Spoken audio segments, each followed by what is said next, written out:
Hello, everyone. I did not do the math on the day, so let me do the math real quick. I think it's day 39 on the CDT, and it was a doozy of a day.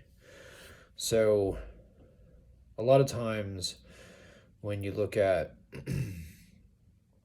YouTube videos, like if people have channels, whether it's about hiking or not, I think a lot of times you see the positive and you don't necessarily see potentially the negative that happens. You can see that I'm in a hotel room, and I was not expecting to be in town today. I was expecting to hike about 15 or 16 miles today because there was more snow travel, and then I was going to finish the last 5 or 6 miles into town on Monday, which would be tomorrow. Um, so I think I also mentioned that the the motto of through hiking, especially for the CDT, is embrace the brutality. Some people change it to embrace the suck. Today was brutal. So I mentioned yesterday, because I think yesterday was only, I think I did like 14 miles yesterday because of all the snow travel. And I think I mentioned like I fell hard, or no, I fell hard twice yesterday, but it was slushy snow, so it's like falling into a wet pillow. But it did damage my pack. Um, Today was one of those days where you're thankful for a little bit of luck and a little bit of, um, I think, positive energy from the universe. So I got up this morning and I felt good. And I said, we'll see how many miles I can do and what the trail conditions are. And maybe I can make it to town. Maybe I'll just stick with the original plan. And in mile two, I rolled my right ankle, which is the same ankle that I rolled on the first day of the trail. Today's roll was either equal to or worse than that roll down on the border. Um, for example, tonight I'm fully expecting my right ankle to blow up because it has like a mild or a severe sprain. I had to make a decision, and that decision was my ankle is currently warm. I have adrenaline rushing through it because I rolled it. If I only hike another 13 or so miles, that means my ankle is going to blow up on the trail, which means tomorrow could be very sketchy, depending on the number of trees that have been blown down and the number of snow crossings we have to do. If I press it and I get into town and the ankle blows up in town, then I can take a 0 day and elevate the ankle, rest the ankle, get some ibuprofen in, and do things to mitigate the issue. So I decided to do that. I decided to press forward since my ankle was warm and it was not freezing up yet. I could hike on it, and I was going to go ahead and get to town. About mile 13 today, I let me back up. So I think I mentioned that there are numerous trees that have been blown down, as well as the snow crossings that we're doing. If I haven't mentioned that, if someone told me today in the 21 miles that I hiked that I had to either walk over or around or figure out some way to climb in, around, under 200 blown down trees, I would ask them if they undercounted, because there are a lot of trees across the trail.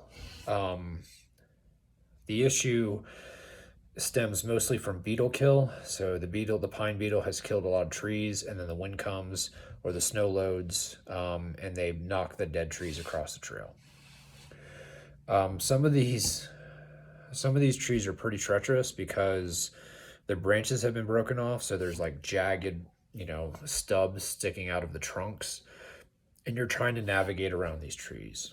And again, navigate could be under, over, around, stepping over it, climbing over it.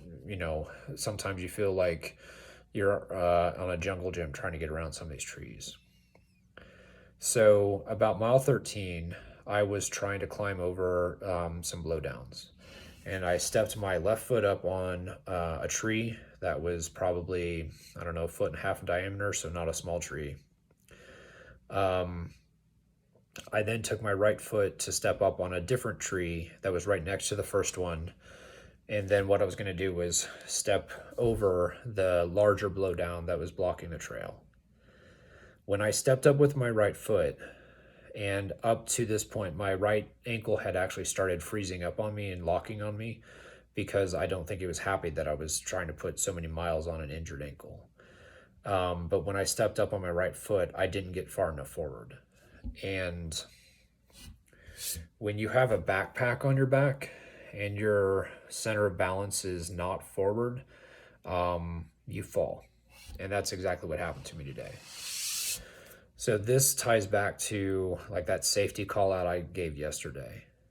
I'm incredibly lucky that I did not have to call to be airlifted out. Again, by some positive energy force in the universe, by luck, by, whatever you want to say. When I fell back, it was basically I fell back. And there's nothing that stops me.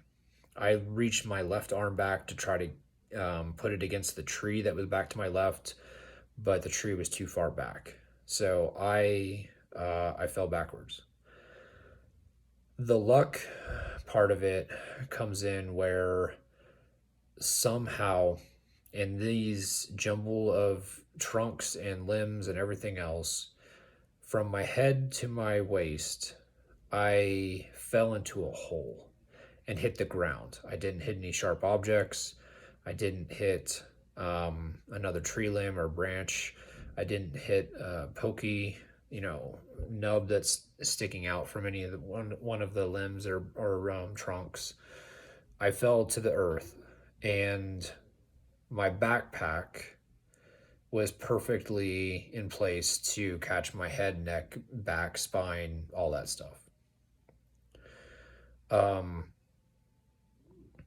Once I fell, I took a second to say, okay, is anything hurting? And I said, yes, my left arm hurts. And the reason why is because it was at an awkward angle because I had reached back to try to put it against the tree. And so I put my arm into a more natural position and the pain went away. I immediately started checking my head, my neck, my spine, all that kind of stuff to verify that I was okay. I could move all my limbs, I could breathe, everything was all right. I undid my pack and I slowly got up and again checked my neck and head and everything. There was no blood, there was no pain, even palpitating down the spine like nothing. My legs did hit some stuff. My left thigh is going to have a bruise. I could already feel it forming because it did hit a tree trunk. I did get a small cut on my left calf where it also hit the tree trunk. And then my right calf hit, I think, a limb. And I have like a little bit of a wound, but I think it's going to be a bruise as well. So I came out of that situation with basically I'm going to have 2 or 3 bruises and a scratch, like a cut, which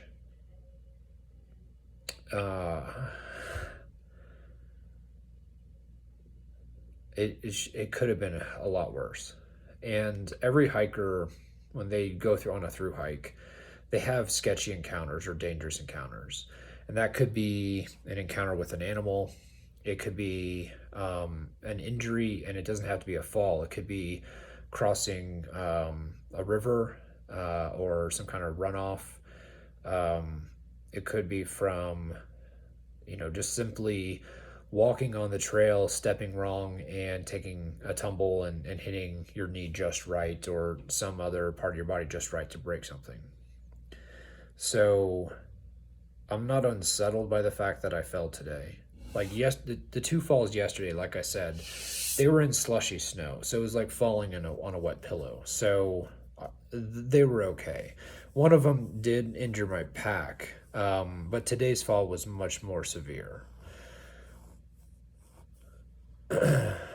So I'm not unsettled by it because we do have situations on through hikes where we have a close call and it's like, okay, I need to take a minute and be thankful for not having as severe an injury or severe whatever from that experience. And I just need to acknowledge that, hey, pay attention.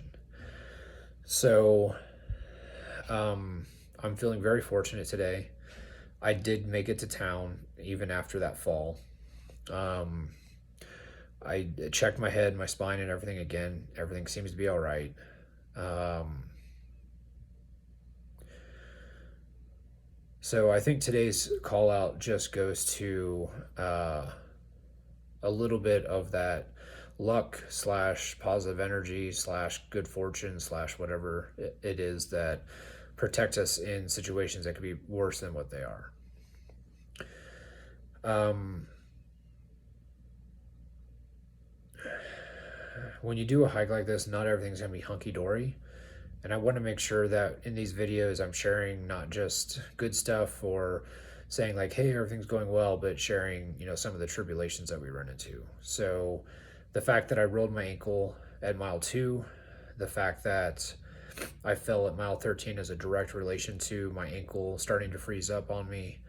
Um, the fact that it was a long day, 21 miles, and there were tons of blowdowns and snowpacks that I had to cross. And there was a bit of elevation up and down. So it was definitely a long day.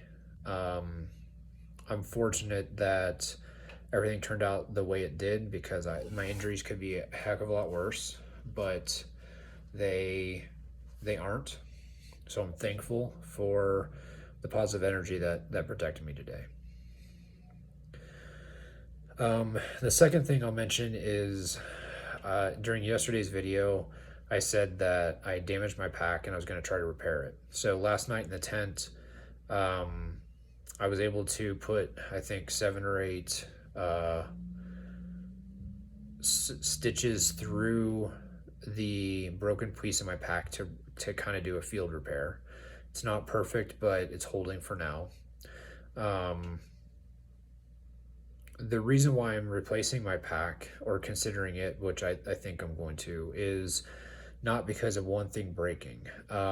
It's an older pack. I got it in 2007, and I've been having problems with the hip belt. Like the buckle broke. I've already replaced that on this hike. The hip belt is not cinching and staying, so like every 5 minutes I'm having to retighten it. There's a couple of important points on the bottom of it that are keeping like pieces of the pack together, and those webbings are fraying. So there's a few things that are going wrong with this pack that I don't think it's going to make it all the way to Canada. So it's better to replace it when the pack's still functional, because it has sentimental value since I did use it on my Colorado Trail trip and the PCT and many other like overnight or weekend or short-term trips, like the Gallatin Skyline in Yellowstone and the Four Pass or Maroon Bell Loop in around Aspen. So I want to keep the pack functional. I don't want to take it until it's not repairable. But I just wanted to clarify, it wasn't because one thing broke. There are many things that are actually going wrong with the pack, and that's why I'm looking to replace it. We'll see how my body feels in the morning. I think, again, I'm going to have a few bruises, and we got to see what happens with my ankle. But tomorrow is likely going to be a 0 day, and if that's the case, we can probably do another answer questions on gear stuff. I know I didn't get to my tent yet, but we'll get to that in another video. I don't think there's anything else. I know this is more of a somber video, but again, I just wanted to make sure that, there are positive days and negative days on the trail, and today overall is a positive day, but it had a couple of negative moments that could have been far worse, and thankfully they weren't. So I'm fortunate for that, and I get to live to hike another day. So everyone, take care of yourself, and I hope you're having a good evening, had a nice weekend, and I'll talk to you folks soon.